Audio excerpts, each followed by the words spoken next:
Do you want to deploy a Laravel project on your Vercel? Here's how you do it. What you should need to do first is that you need to prepare your Laravel app and make sure your app is ready to go. You should run this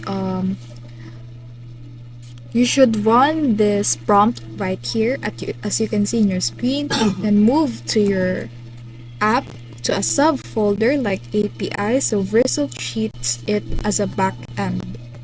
Step 2 is that you need to create vercel.js on.